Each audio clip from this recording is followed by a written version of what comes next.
10 or 20, 50, maybe 100 years from now, in a very future version of the SENSE.nano Symposium, my colleague will be sitting here asking you about when did the first of this happen? You're seeing many firsts of 2020 on the talks that you've heard from and that you will hear from. I'd like to introduce the next session, moving up the scale from cell now to the organ scale. The trivia questions that I'll answer at the end of our speakers. When was the first human ultrasound acquired? And you can imagine what that may have looked like. And when was the first human MR image, magnetic resonance image, acquired? So we'll answer those questions in a few after our speakers. I'd like to introduce our speakers now. Dr. Polina Anikeeva, Dr. Shawn Zhang, and Dr. Jacob White.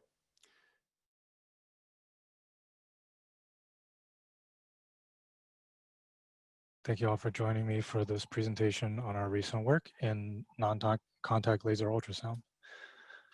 So for those of you unfamiliar, let's give a basic overview. So ultrasound is the second largest imaging modality in the world, only second to X-ray. In terms of device market, it takes up about 20% of the global medical imaging market. The basics of ultrasound is relatively simple. Typically in clinical ultrasound, you have a probe that has an array of piezoelectric transducers inside, from 100 to up to 1,000, depending on the imaging application. The transducers transmit ultrasound into the body, and then various objects and features inside will generate echoes back, depending on the differences in terms of the acoustic impedance.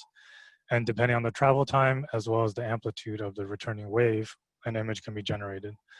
Majority of us are probably familiar with neonatal ultrasound, so looking at the babies in terms of 2D, and if you have an array of transducers in 2D as well, you can generate 3D images.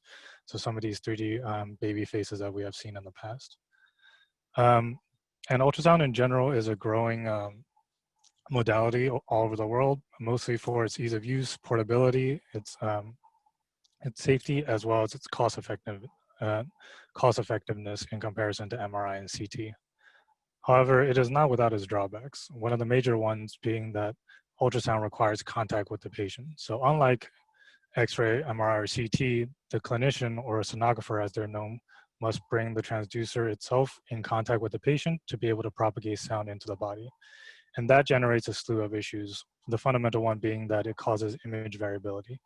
So as the clinician brings a probe to the patient, how it's oriented and how hard they're compressing will generate a different image. On the bottom left, you can see that as you compress tissue further, the brachial artery here is almost disappearing or collapsing. So if you want to track something over time, you must account for how the probe is oriented at each imaging occasion, as well as how much load you're applying. And this is further exacerbated by the fact that there are more quantitative metrics using ultrasound, such as shear wave elastography, where essentially you're measuring the stiffness of the tissue using the propagation speed of shear waves. And in that instance, the harder you compress, the stiffer the tissue looks. So if you're imaging something for musculoskeletal quantification, such as Duchenne's muscular dystrophy, where fat infiltrates into the muscle and causes degeneration. If you want to track that, but you don't know how much load is being applied, it's difficult to see the progression of the disease and differentiate that from just the applied load that is there. And the fundamentals issue underlying here is that it requires contact. So for our work, what we decided to do, instead of using traditional piezoelectric ultrasound, we're using lasers to both transmit and receive ultrasound directly on the skin surface, so thereby completely removing contact from the patient. So we're both generating the acoustic wave at the skin surface, as well as measuring it with a Doppler vibrometer on the other side. So this removes all gel and surface treatments as well, so imaging or applications such as burn victims or other sensitive skin areas, it's much easier, as well as the fact that you can begin to image tissue without any disturbances, so without loading it, without compressing the tissue, so you can image an area in its unloaded state and in its natural functions as well. And one of the things I didn't mention earlier, it also, by removing contact, it also eliminates the repetitive strain injuries for the sonographers. As you can see, they're sometimes contorted into very weird positions just to be able to get these images. And sonographers actually have a very high injury rate, up to from 80 to 90%. And by removing contact and improving the ergonomics, we can reduce that as well. So on the right, you can see this is the first full non-contact laser ultrasound image that we're able to generate. On the left side is the laser ultrasound image, and on the right is the same image taken at the same region of the forearm using a conventional piezoelectric ultrasound setup. It's the GE system. You can see that the skin tissue reflections are seen both at the top, as well as the muscle fascia boundary, as well as the deeper reflection from the bone boundaries in the forearm. So how does this work? The fundamentals of it is dependent on photoacoustics. So photoacoustics essentially is an object absorbing light and then heating up, and that heat generates a thermal mechanical stress within the material, and that expansion and relaxation generates an acoustic wave, and that can be measured again with a piezoelectric transducer. And medically, usually a single wavelength laser is used. It hits the skin surface and penetrates deeper, and some photoacoustic absorber inside, usually in this case hemoglobin, will absorb the light, it will expand, and then acoustic wave can be generated. And it propagates back just like any other ultrasonic wave and can be measured by a detector up top.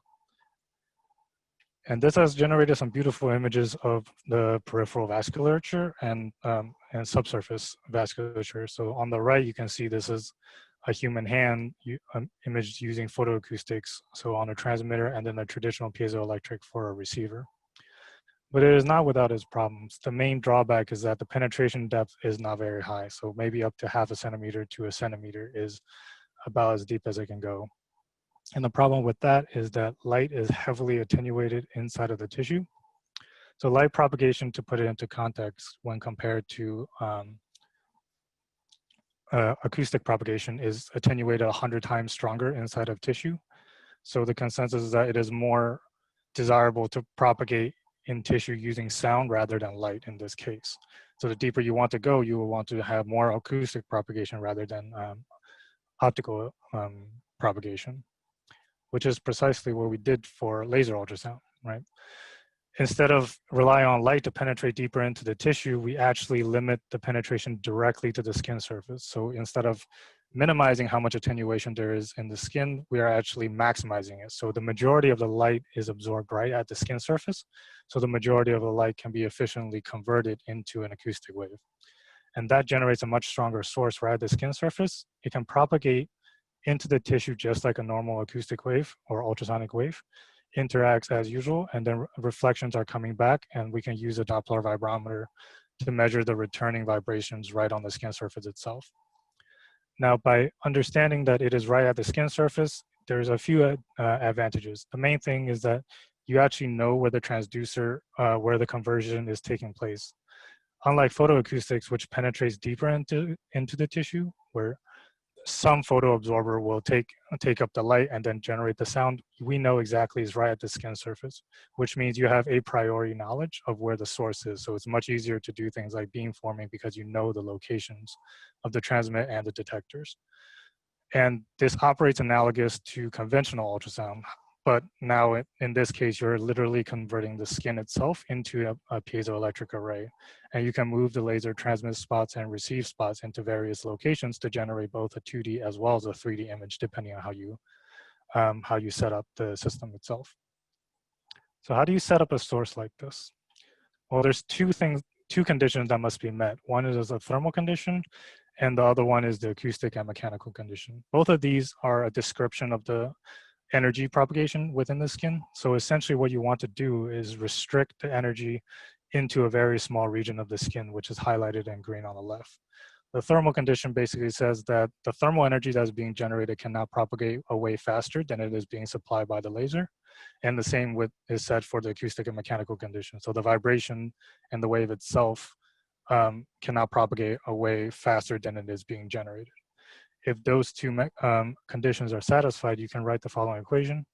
I won't go into the exact details here, but the main takeaway is that there's not that much you can do in terms of design outside of the optical portion. So the knobs we can turn in this setup is generally the power of the laser itself, the geometry of the laser, and the most critical is the optical wavelength.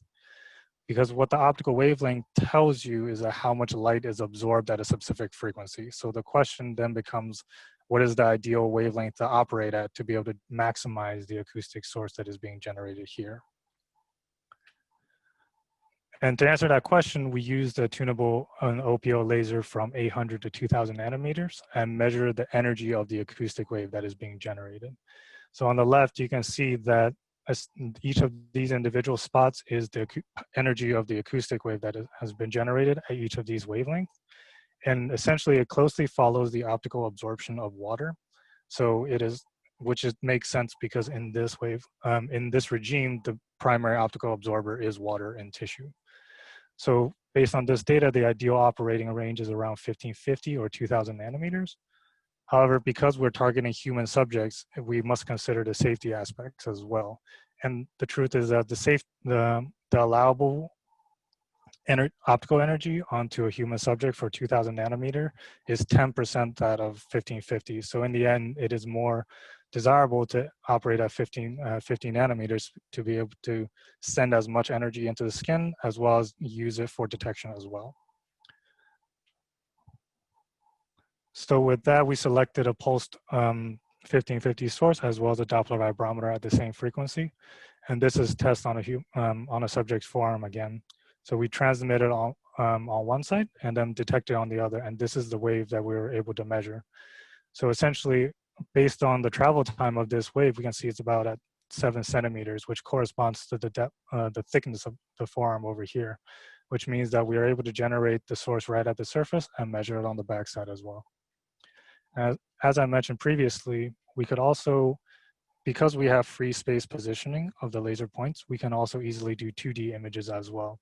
So this is a phantom with various objects embedded inside, and we raster scanned the top surface and generated a 3D volume of this phantom. You can see on the top left, or sorry, the bottom left, the various top surfaces that were successfully segmented out, as well as the frontal view of the 3D stack. This is a video of sequentially stepping through from the top surface to the bottom surface of the phantom. You can see each object appearing at different heights with a strong reflection and the backside from the back surface of the phantom itself. I'll let it play one more time. And that's the back surface again. So the follow-up question to that is it sensitive also to soft tissue reflections, which is the critical part of medical ultrasound as well, because ultrasound is typically used to image soft tissues. And we begin this testing with pork tissue, which closely mimics the behavior of human tissue as well. So we did transmits and co-located transmit and detectors on the top surface and scanned it from one side to the other and was able to generate the two images below. The left is a laser ultrasound image, the right is the traditional ultrasound image. You can see a single waveform here. We are able to get reflections from the muscle and fat boundaries, which corresponds to the first and second boundary here, as well as the strong air reflector in the back because the impedance is very high. It essentially behaves as a mirror all the way at the bottom surface. And you can see both features in conventional ultrasound as well as the laser ultrasound. However, there are some more artifacts inside of the laser ultrasound, and that's partially because the energy is not focused within one plane. So for traditional clinical ultrasound setups, the energy is restricted just in one 2D plane because they're focused. And we don't have that yet with the laser ultrasound, which means the deeper you go, you're sensitive to more out of plane reflection. So there's more and more artifacts as you go deeper. In the same setup, we're using the same setup that we were able to test on human subjects as well. So this is the same image that I showed previously. So we're able to remotely image targets in vivo, and it is sensitive to both soft tissue and bone features as well. 3D volumes can also be captured, and all this can be done at eye and skin safe exposure levels. However, there are still challenges remaining, and that's partially because of what's available in terms of technology. Right now, we're operating as single point transmit and receivers, which is hard to compete against conventional ultrasound, which has a full array of transmitters and detectors. And if we had that technology as well, we can begin to speed up some of these processes and be able to image very quickly such that patient motion is no longer an issue. As you can see in some of the laser ultrasound images on humans, there's a bit more artifacts And that's partially also due to the fact that humans move. And truthfully, nobody ever stays still, and particularly on the optical scale in that case. And by having multiple transmitters and detectors, we can also increase the resolution as well as the bandwidth of the setup as well. But that is not to say it's impossible, and some of these technologies are already being developed both at MIT and by the industry.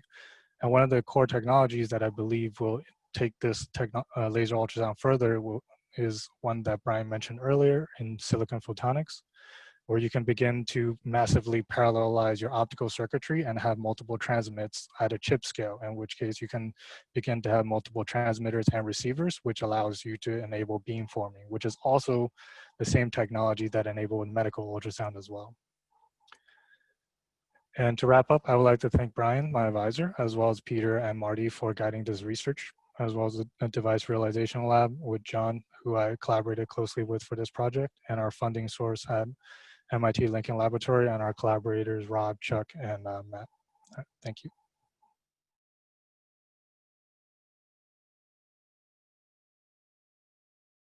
Hello, my name is Jacob White. I'm going to be talking about the handheld imaging project that we're working on at MIT.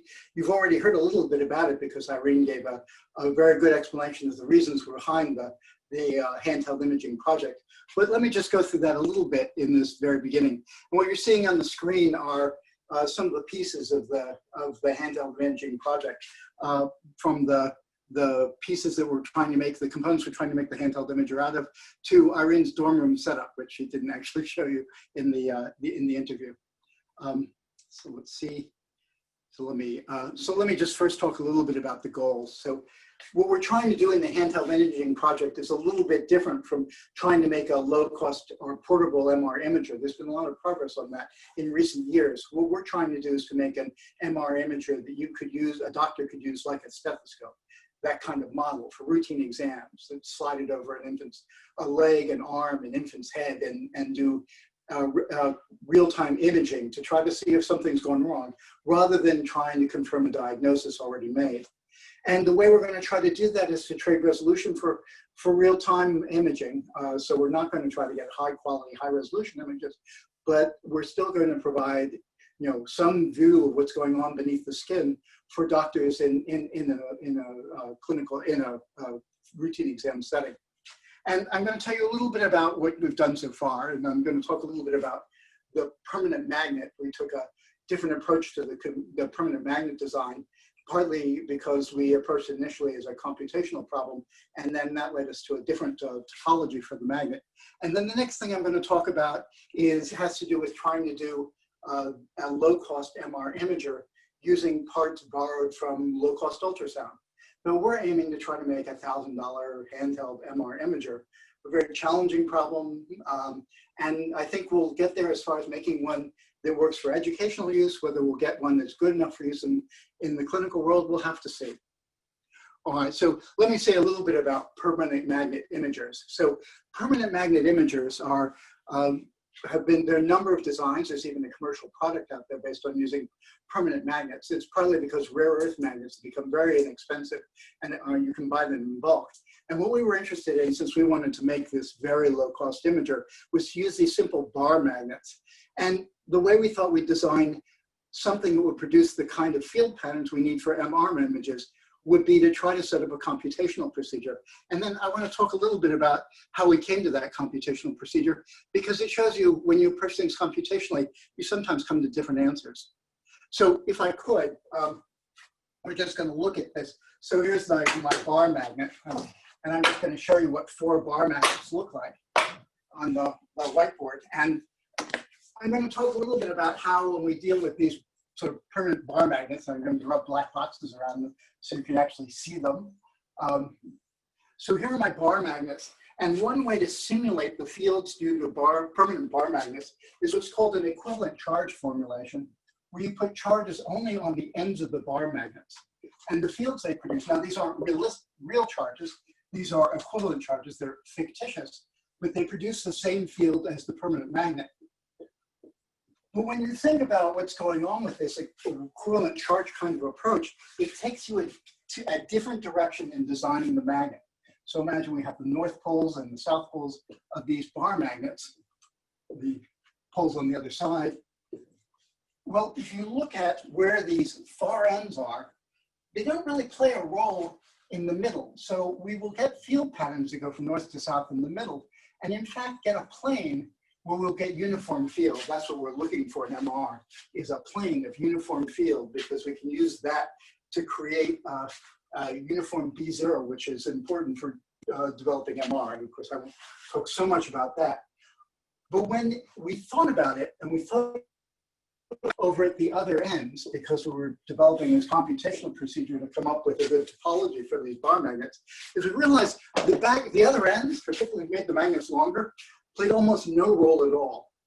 And that sent us to a very different approach to trying to design these magnets. So if I could see, so we're gonna just have a look at that. Come on, I'm not as good on this technology as I should be. So we ended up with magnets. Now there's one of those, you'll see one on the screen. You'll see this, what we call hub and spokes magnet. If we look at the interior of the magnet, and I'll show you one here.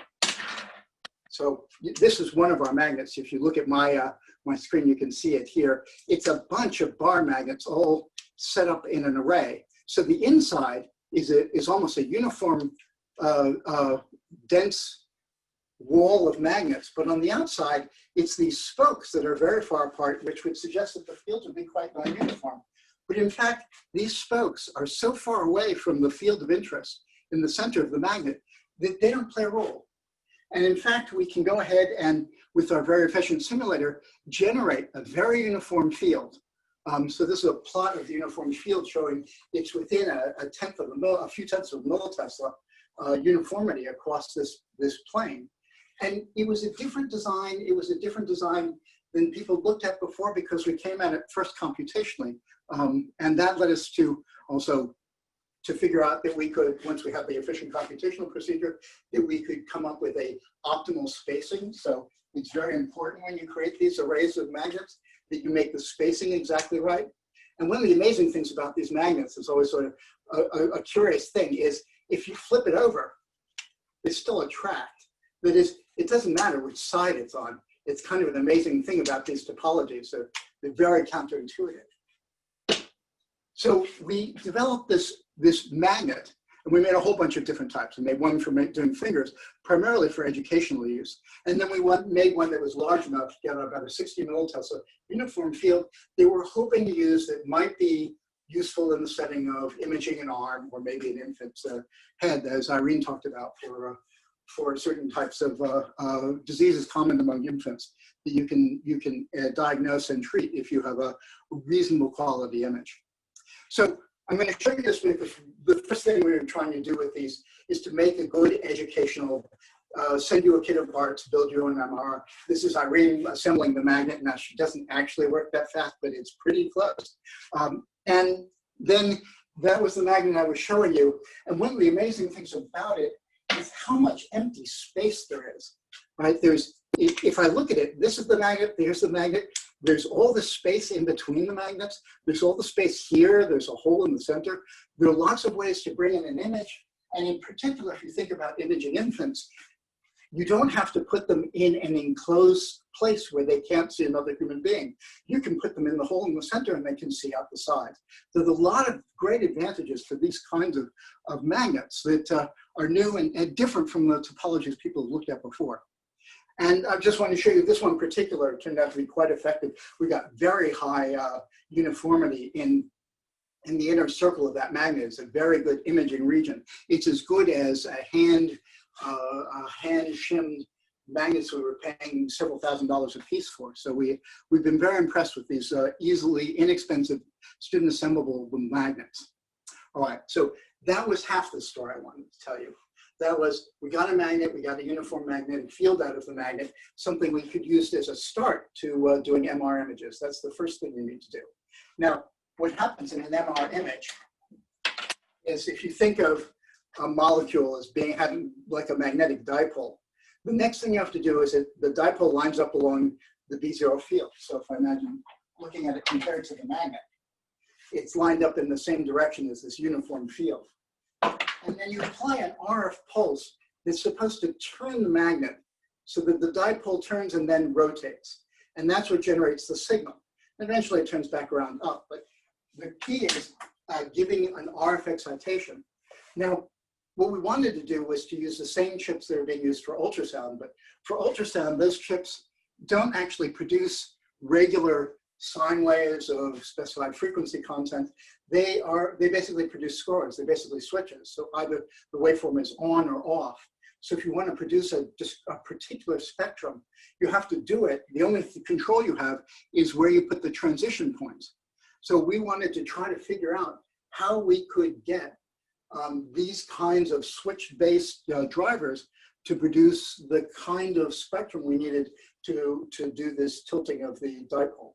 Now, since we could only control these different transition points, we're going to have to use a computer model. So what we did was we can, by changing the transition points, so you see it on this picture, we can change when the transition occurs. We can do amplitude modulation by changing the duty cycle of how much it's on versus how much it's off. We can also change the frequency by saying how frequent the rising transitions are. So we've got frequency modulation and amplitude modulation. We can play with those things, but basically we're changing the timing of where those transition points are.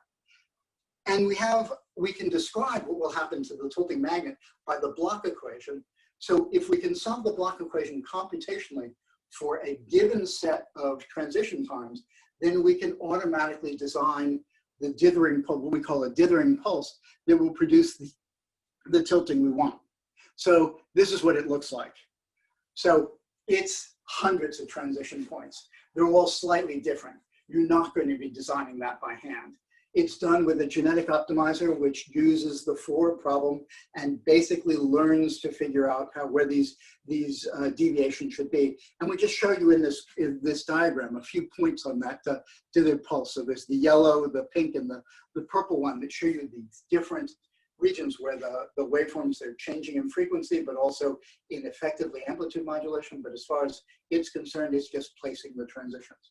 And again, it's something we can use with the actual magnet. So what I'm showing you here is we designed these two pulses. So there are two, for what's called a spin echo in MR, you need two types of pulses. One is called a 90, which means it takes the molecular dipole and tilts it over so it spins in the plane it's going to generate signal. And then what's called an 180-degree one, which helps refocusing all the dipoles so they're all pointing in the same direction when you actually take the image. And that quick video you saw going by was once again Irene putting together the system. And I just wanted to show you that. These are all the pieces we have, right? We have this little oscilloscope-based MR. Me dropping my glass test tube, that's not so we use plastic ones now. This is the board that we use. It's the ultrasound unit, and then there's the magnet. Basically is it. So I wanted to show you that because we are really talking about trying to give something that we could send to students. Oh, I forgot when we thank the court. I wanted to show you that to show you that in fact we are pretty close to being able to send students an MR. At least they could do what's called a spin echo, and that signal you see is the result of a spin echo. But that's not really an image. We have a little work to do there. Now, we know some things about it. That is, we can learn some things. We can play with the spacing of these two magnet plates. So we can change how far apart they are. Now, we don't actually change them that much. It's actually a threaded screw, and we're just changing the number of rotations. So we've got a very fine resolution change. And you see it on these two figures. But you can get very different behavior patterns, they're very different field patterns doing that. And you can even see the resonance changes, the flatness changes some. And we, of course, have been able to test this and be able to see this in the image. So we can actually see that when we change the separation distance, we can spot the shifting of the spectrum by the amount that fits with our model of what should be the changing fields. So we've got good confirmation that we're doing the magnets we think we're simulating. We're getting the fields that we actually think we simulated. We're seeing this shifting, and we're even beginning to see a little bit of imaging. And I'm just going to show you a couple pictures from one of the earlier versions of the magnet, where you're seeing in the middle one, you see the phantom bead, you see these two spots. And if you look very carefully over at the last picture, you can see the two orange blips, which show you when we put a gradient across the magnet, we can actually produce two peaks, one for each of these two spots. So we're getting there. That's not really imaging yet, but we're getting there. The problem we have is we did reduce this constant gradient with basically a big coil around the magnet. But what we really need is to be able to time vary the gradient fields. So we need some time varying fields that we can use to do more sophisticated imaging. And that's when the fact that this magnet is so sparse in terms of the actual magnet material that we have a lot of options for how to put in coils that we would use to generate gradient fields, or for that matter, to pick up signals.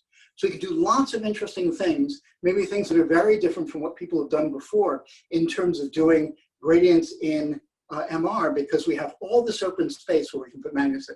As you can see in this cartoon, we can put coils between the magnets, we can run them up and down, we can run them on the top and the bottom. And one of the more recent things, and this is something Irene's doing again in her dorm room, so you're seeing a picture. So I promise you, this is sitting in her apartment. It's not, you know, in a lab at MIT. And we're buying solenoids, putting them together.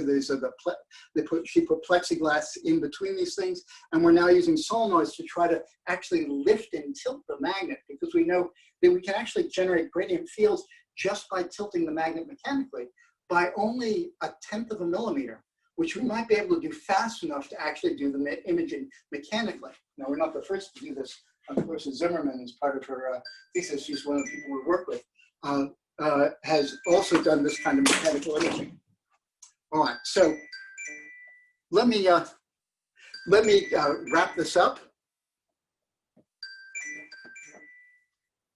And so let me just wrap this up and talk a little bit about the people who've been involved in this. So there's Irene in the red circle, and then Nick, Jason, and Alfar, my colleague in EECS, who all been involved in doing this project. It's very exploratory. We think we're going to be able to have an educational-based imager, and we're working very hard to see if we can push it far enough to where we get something that a doctor could use in their office. And thank you very much. And I guess we'll do questions in the panel session, which is going to happen in just a few minutes. So I'll see you in another Zoom meeting. Thank you. Bye-bye. Polina, Shawn, Jacob, thank you very much for sort of a very nice sort of overview of your work and how it relates to characterizing measurement at the organ scale of life. So our panelists, our speakers are walking to the next Zoom meeting to join us on the panel. Let me share with you the answers to the trivia questions. And I think it's quite topical. You know, here is a first ultrasound imaging system. The very first one where an individual is submerged in a surplus B-29 gun turret. And that evolved to a slightly more advanced bathtub version. And if you look closely in the oscilloscope view in the upper corner there, you can see the kidney that's actually visible on the patient that's sitting in this tub and tank of water. That was in 1950. 8 years later, we had the first live fetal head image. And this is not too dissimilar from the quality, I think, of the imagery that you saw from laser ultrasound in Shawn's work. So 1958, the first ultrasound image of a fetal head. Now, the phenomenal work that Jacob is doing in creating handheld small miniature MR, the very first MR exam on a live human patient. The image was that of a cross-section of the human chest. You can see here the large black empty regions in the center, which correspond to the lungs, and the structure of the rib cage around that. So we've come a very long way, and that was only since 1977. So the innovations that you see, the MRs that you've received in the hospital, all of those innovations have occurred since that very short period of time. So I believe that our panelists have walked to the room now. So I'll invite Polina, Shawn, and Jacob to join us back on screen. Very good. Thank you, everybody, for your wonderful talk. So the physical and the virtual clapping here. I want to kick it off actually with a question that was maybe coming for everybody, but in slightly different ways. And I'll ask it first of Polina. the question specifically was, how can you ensure that the heat is not ablating the tissue in the brain? And the broader set of questions are all related to this idea of heating the tissue and how can we do these things and not be damaging the tissue that we're actually trying to image? So Polina, I'll take it to you first, please. Okay, perfect. I get this question a lot. So we actually design our magnetic field parameters and the length of our exposure times such that we reach exactly 41 to 42 degrees and then immediately essentially turn off, and then we have those pulses. And that's in the case of a concentrated magnetic particle solution that gets injected directly into the brain. And we also use finite element models to really demonstrate sort of the local heating in that environment. And it turns out that you need to keep neurons at 42 degrees for about half an hour to start seeing damage. That said, there might be some more sophisticated sort of molecular mechanisms taking place before that. But we haven't seen any adverse effects yet with short pulses to that temperature. So all we need to do is to just have enough heat to open ion channels. In the case if we're using heat for drug delivery, this is all at the nanoscale. So the concentration of particles in tissue is very, very low. We're talking about sort of micrograms of material per milliliter. And in that case, this local environment does not really experience any heating, and the only heat that is dissipated is within the liposomal bubble.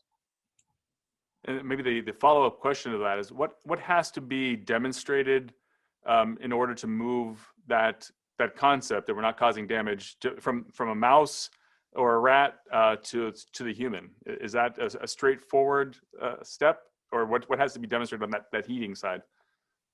So from a heating side, I think there is basically just having larger scale experiments and just showing repeated sort of exposures for several months with certain regularity, and demonstrating that we don't see, even if we don't see any tissue damage, we might see some local neural circuit reconstruction, and we need to quantify those effects, which we have not done yet. So we should go from studies of, let's say, few tens of mice to few hundreds of mice.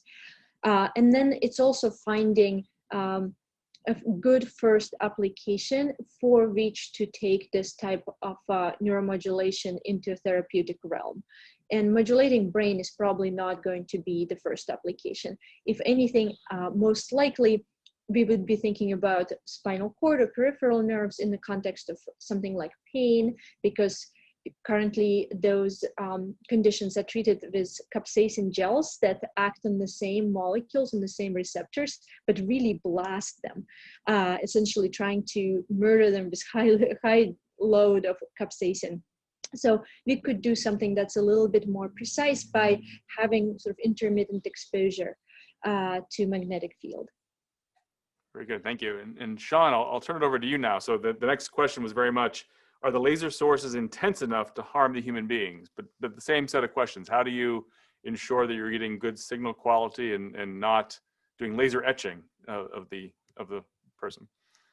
Yeah, so that was definitely one of the worries that beginning this project, how we can maintain safety. And luckily for us, the safety limits are very directly listed by the ANSI standards in terms of how to rate a laser and how much power you can dump into a human to make sure, to ensure that there's no damage. But one of the other mitigating factors we can see is that we are scanning over a large area. So by distributing the energy over a larger area and quickly moving it, you can ensure that there's no burning at a local position. But we also ensure that even if we kept the laser spot at a specific location, that there is no damage on the skin via those standards. I mean, to put it into perspective, we've been subjects in terms of this testing, and there was no sensation as you're being imaged. Essentially, you just have to stay still and let the laser do its work, and you can generate that image. And the other part is that as you begin to have larger and larger arrays, you can distribute energy in more places and then generate a larger sort of focused acoustic beam inside of the tissue, as opposed to using one laser spot to generate the entirety of it. So kind of the beam forming idea from conventional ultrasound in that case. Okay, thank you, Shawn. So Jacob, the similar question, is heating an issue? And could it be made, could the performance of the handheld small versions be made better if you sort of cranked up the power? And is that then become a danger of heating? Well, so the big thing that's different about these permanent magnet imagers is they're all using low fields. So 3 Tesla scanners and 7 Tesla scanners, which run at 120 megahertz and 300 megahertz, those do generate the issue of SAR, or actually heating up the tissue in the brain, is a serious issue for them. Our fields are an order of magnitude or more lower than that, and we're running at frequencies in the 10 megahertz range, and their SAR is low field MRs is about the safest imaging modality ever. It's one of the things they even use on patients with stents. So we don't have to worry about that issue. And it's true we could crank up the RF power, but it's very hard to heat anything up. And you really don't get much benefit. There's no sort of better imaging you get. You don't get more signal if you crank up the power, because you can only tilt the dipole this far. If more RF power, turns it too far. And so there's a limit to how much RF power. If you want to get more signal, you increase the magnetic field, and then you are in the SAR limit. But with these magnets, if we want to make them handheld, we're just going to have to live with the low signal levels and figure out how to reconstruct images from it. Because if we're going to have patients being treated by doctors who are going to slide this around, we can't be anywhere near a SAR limit, and we aren't. We're orders of magnitude away from that. Very good, thank you. So another set of questions actually that transcends all 3 of you was, I think, related to motion. I think you may have mentioned it, Shawn, but how do we image or sort of use these techniques when the subject or the mouse is moving? And are we at frame rates that are sufficient to be intolerant to that, or how do we address motion? I'll take volunteers to go first. Well, so it is central to what we're doing, because we want, yes, I mean, this isn't big enough to show it, but, imagine my finger is an arm and you're sliding it over and looking for something. You want to be able to slide it over at some reasonable rate. So we are trying to do real-time imaging. But in order to do that, we've got to sort of do an image in sort of the 10th to 100th of a second in order to get a good quality image while someone is sliding that way. It makes it a very challenging signaling problem. That dynamic imaging, which is the only way that a handheld really works and where we get beyond an educational scanner, that means we're dealing with very low signal levels. So we can't do averaging, we can't do many images. There are a lot of low field imagers out there that take images over and over again to average to get rid of the noise, and we won't be able to do that if we want to do this sudden dynamic thing. So it brings a very serious signal processing challenge. Yeah, so it's a very similar issue for ultrasound as well. We are working with single spots and sequentially moving them, and nobody really stays still for that period of time. So one thing we've done before is to actively track where the patient is. And one of the subtleties of laser ultrasound is that your transmits are congruent to the skin surface, which means your array is no longer flat. So if your surface is curved, your array is now curved. And that is something that needs to be tracked anyway. So as a product of that, by tracking the skin surface in real time, as we can track also the laser spot within that 3D surface, and then you can generate an image. So one of the answers to your question in terms of motion, we can either track the motion and work with what we have now, or push toward the larger optical arrays where we can instantaneously generate a full image at once and then actually catch up to real ultrasound that's conventionally out there. So for us, problems are very, I would say, very different and not necessarily nearly as important. So in the context of modulation, we can, as long as we can create power electronics sufficiently large, we can put an entire organism into an actual setup, and doesn't really matter where the organism is, as long as it's within a more or less uniform magnetic field amplitudes in the context of magnetic field modulation. And then because we are working with millitesla fields that oscillate at hundreds of kilohertz, or we also work with fields that are also in the millitesla and oscillate only at a few hertz.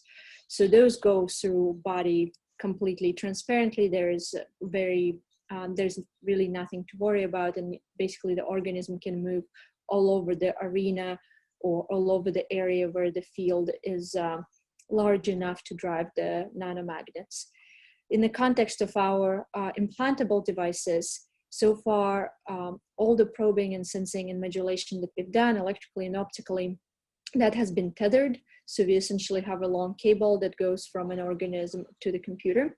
But recently we have been working with wireless platforms in collaboration with Professor Chandrakasan, where we have just really ultra low power circuits, so we can have an implantable battery and then a Bluetooth link out for controlling.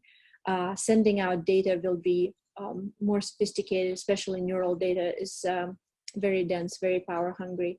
So that will become a challenge, but if it's tethered, there is no problem. Very good, thank you. So another sort of question maybe is less unified across the three, but maybe this trade-off between the physical, mechanical, electrical design and computation. The sort of the crux of the question is, in these complex instruments, how are you approaching this sort of trade-off between what your data processing and algorithmic interpretation of the raw signal can give to you versus what needs to go into the magnets or the lasers or sort of the fibers? Yeah, how do you? It's a broad question, but sort of this. We can speak to this intersection of that design space between computation and physical stuff, hardware, electronics. First, I'll go in the sequence that we sort of heard from you. Since that was a big part of our handheld MR project, and there was the design tools we used to design the magnets, but also as we get to the point of trying to figure out how to do the signal processing, we will have coils. We are dealing with low fields, so the field distributions of the coil sensitivity maps will be roughly independent of what's inside the scanner, because the fields are at low enough frequency, the tissue dielectric properties won't impact that very much. So we expect to be doing inverse problems where we have detailed forward models that we are inverting in order to try to figure out what image was out there to try to reduce the signal, to get more out of the signal we do receive. But we also use computation to design the magnets. We use computation to design the RF pulses based on solving the block equation on candidate dithers. So computation for us is a central part of trying to make the thing cheap. So that's what we care about, is trying to make the hardware cheap and the computation expensive. And we use it both in the design side, trying to figure out what are good topologies, what are good signals, and also we expect to be using it in the inference side. So it's a big part of that. And I think anytime we can trade computation for hardware complexity, we'll do that. But that's sort of innate to that particular project. And I'll hand it over to my colleagues.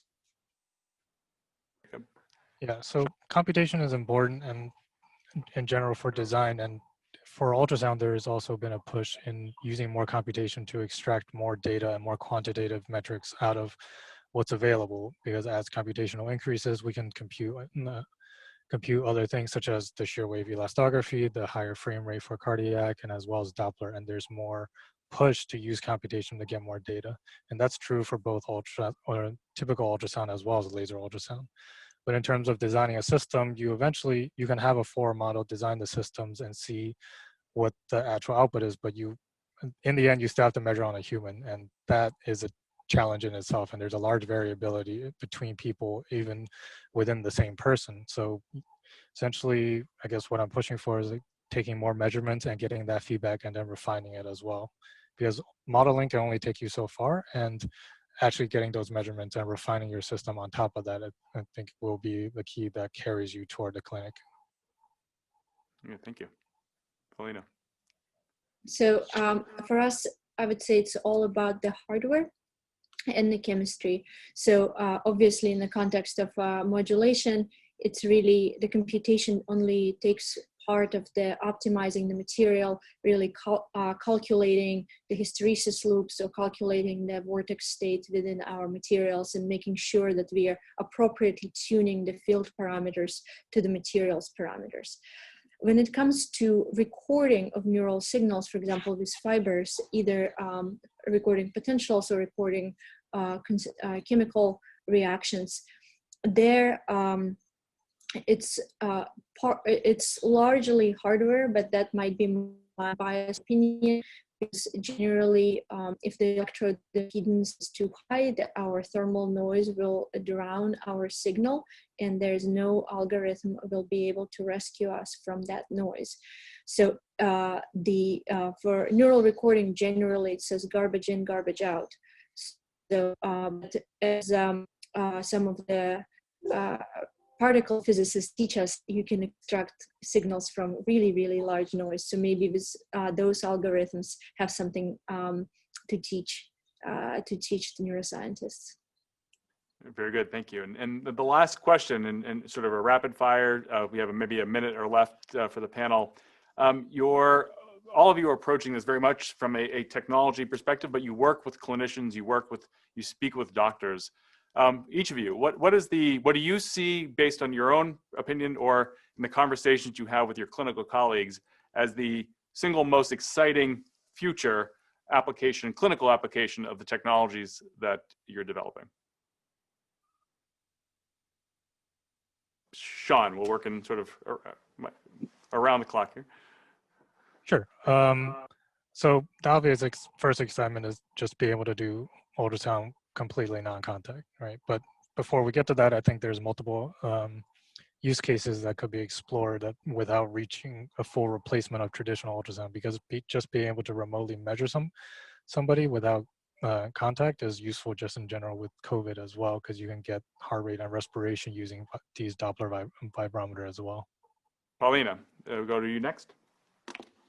So my lab, actually, we do our own neuroscience experiments. So we not just interact as biologists, but we do some biology. But from a clinical standpoint, which we are quite far away from, there's a few applications that are maybe in shorter horizon. For example, being able to diagnose some neural events, such as locuses of epileptic seizures, rather than with really large hardware that is used right now in millimeter-sized electrodes. We can use those tiny fibers and cause significantly less damage. In the context of stimulation, I have already pointed you out towards pain, where rather than destroying portions of the tissue, we can have more intermittent and wireless modulation of neural activity. Thank you. And then Jacob. So I think Irene said it at the beginning, and in your little video vignette in which you described your project. I think the real exciting thing is to be able to have an imager that you could use on infants to deal with hydroencephalitis. I think that the possibility that you could just take this thing and slide it over an infant's head, get an image, go on to the next one, use it as screener. These are the things that you could use anywhere in the world. That's what we're really pushing for. And if we can make one that it only costs $1,000, we could use it anywhere. And I think we're both very motivated by that. Whether we'll get there, it's a lot of steps that would have to work out just right for that to happen. Thank you very much, Polina, Shawn, Jacob. Thank you for the wonderful presentations and discussion, and I look forward to hearing more about your great work.